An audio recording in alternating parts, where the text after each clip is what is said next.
I need to start this story by telling you something real. My name doesn't matter right now. What matters is what I'm about to share with you. A truth that changed everything, not just for me, but for everyone involved that night. And honestly, I never thought I'd be telling this publicly. But here we are. Let me take you back to where it all began. I was a lawyer, not just any lawyer. I was good at what I did. I had my own practice, my own clients, my own money. I was independent, successful, and honestly, I wasn't looking for love. That's usually when life decides to throw you a curveball, right? I met him at a charity event. He was working as a financial consultant, struggling to make ends meet. He had big dreams, but no real capital to back them up. We started talking, and I got pulled into his vision.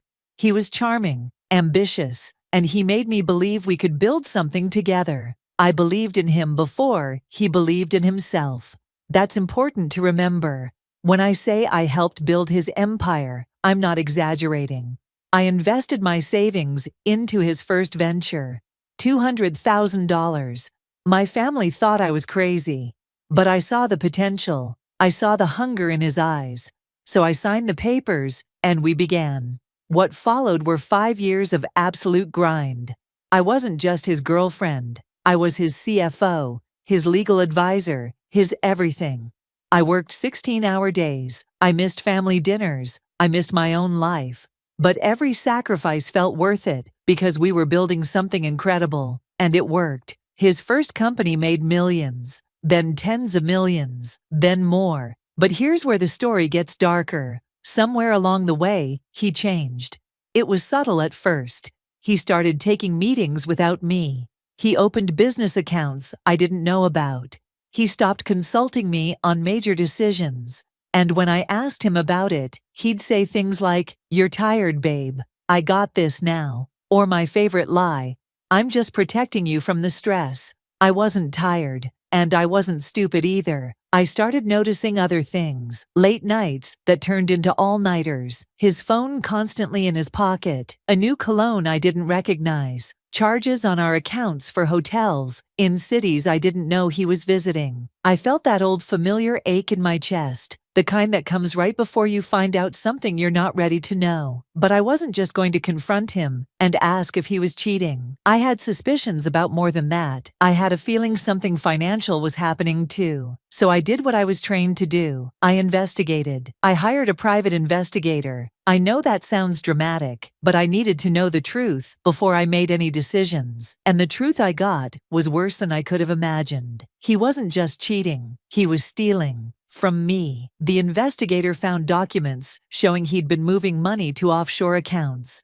Accounts registered under shell companies and false names. I'm talking about millions of dollars. Millions from businesses that I had legally invested in and had ownership stakes in. I'd signed contracts, I had documentation, I had everything. But somehow he'd found ways to reroute the money, hide it, and make it disappear. And then there was the new girlfriend. Her name came up in emails and text messages. She worked in financial management. She was helping him do this. They weren't just having an affair. They were partners in crime. They were systematically stealing my money and building a new life together with it. And the scariest part, they had a plan to make me look unstable. I found documents showing they were building a case against me. False statements about my mental health. Recordings they'd manipulated. They were creating a narrative where I was paranoid, unstable, and unfit to manage finances. If they pulled this off, they could get me removed from everything. They could take it all. I felt sick.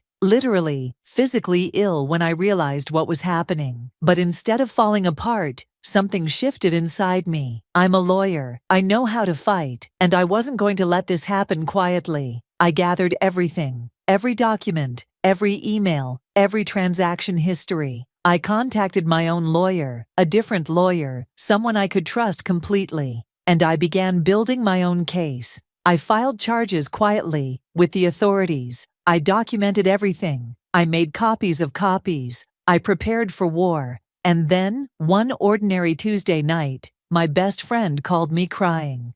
"Girl, you need to see this right now," she said, her voice shaking. She sent me a video. It was from that restaurant, you know, the one downtown where all the wealthy people go, the one with the private dining rooms and the $1 million wine collections. In the video, I saw him, my husband, on one knee, in front of what looked like 50 people, and there she was, the new girlfriend, crying happy tears, saying yes, a massive diamond ring catching the light.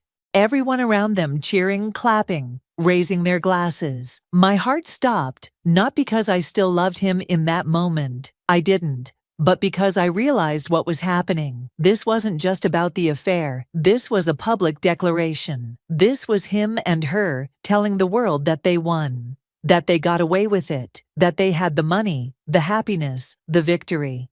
It was a celebration of their theft. I sat there watching that video over and over. My hands were shaking, but not from sadness, from fury. Pure, clean, justified fury. And that's when I made my decision. I got dressed. I put on a black dress, the kind that means business. I called my lawyer. I told him to meet me at the restaurant. I grabbed the USB drive with every single piece of evidence on it, and I got in my car. The drive took 20 minutes. 20 minutes where I rehearsed nothing. I didn't rehearse what I would say. I didn't rehearse how I would walk in. I just let myself feel the anger, the betrayal, the determination. By the time I pulled up to that restaurant, I was ready. I walked through the front doors like I owned the place, because legally, I did. A significant portion of that restaurant was owned through shell companies that I had invested in. Those shell companies' ownership traced back to me through complicated financial structures. But that's not why I walked in like I owned it. I walked in like that because I was done being small, done being quiet,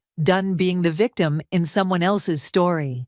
The room went absolutely silent when I walked through those doors. I could see him first. He was still glowing with the high of the proposal, still holding her hand, basking in the attention. But the moment he saw me, it was like someone had flipped a switch. The color drained from his face. Literally, I watched it happen. He went from golden and glowing to completely, utterly white. His new girlfriend didn't understand what was happening at first. She looked confused. She looked at him like, "Who is this?" But everyone else in that room seemed to sense something. The energy shifted.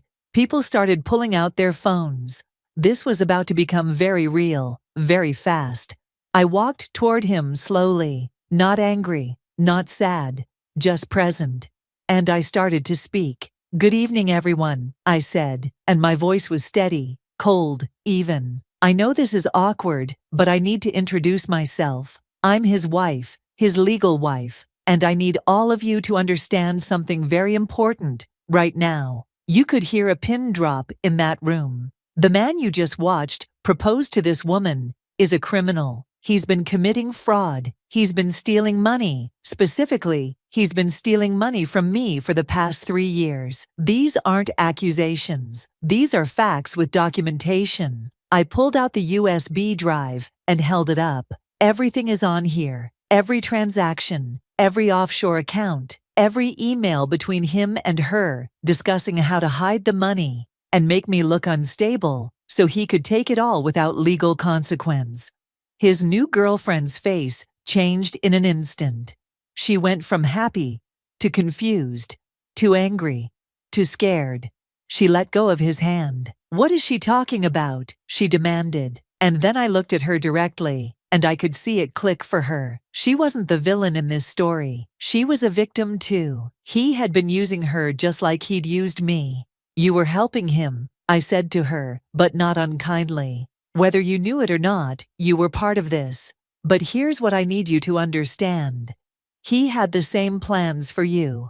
Once he got what he wanted from you, once your usefulness was over, you were going to become unstable too. You were going to become the crazy girlfriend he had to get rid of." I could see it hit her, the realization that she wasn't his partner. She was his next mark. I turned back to everyone else in the room. "I've already filed charges with federal authorities. The police are outside right now. They're going to arrest him for wire fraud, money laundering, and theft. And the best part? All that money he stole? It's getting frozen. Every account, every asset. It's all getting seized as part of the investigation." And then I said the thing that made his knees literally buckle.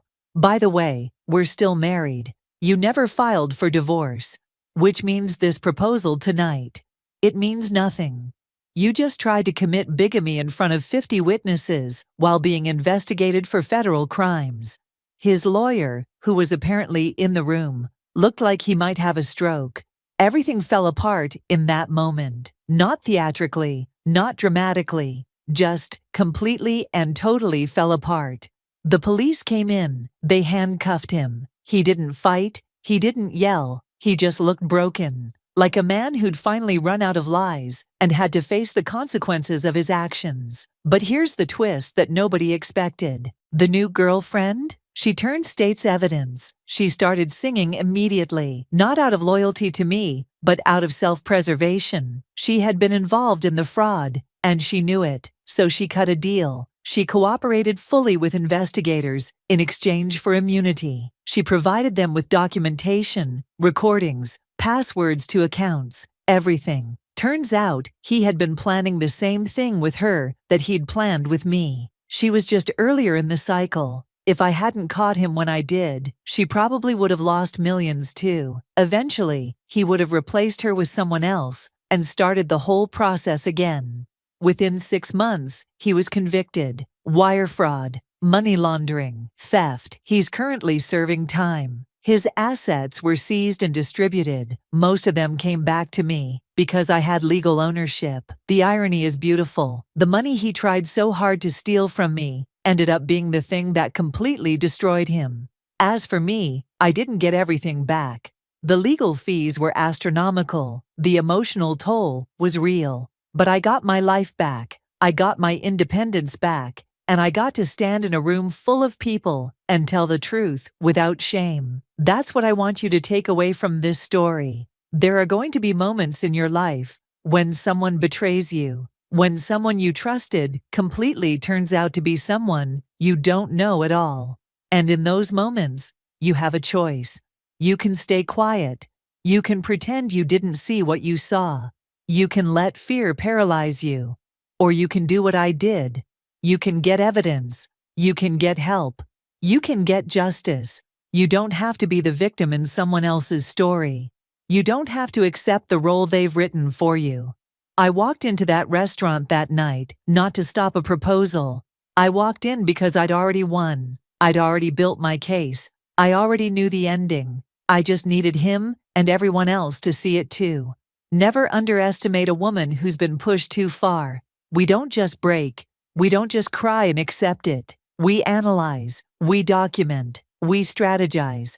And when we move with the force of someone who has nothing left to lose and everything to prove. That's my story. That's the truth nobody else told you. And if you've been betrayed, if you've been manipulated, if you've been made small by someone you trusted, I want you to know that it's possible to stand back up. It's possible to fight back. And it's possible to win. So like this video, subscribe if you want more stories of truth, comment below and tell me what you think about what happened, and share this with someone who needs to hear it, because there are people out there right now being manipulated, being stolen from, being lied to, and maybe your share, maybe your voice, maybe your support will be the thing that helps them find their courage too. This is my story, and I'm so grateful I finally got to tell it.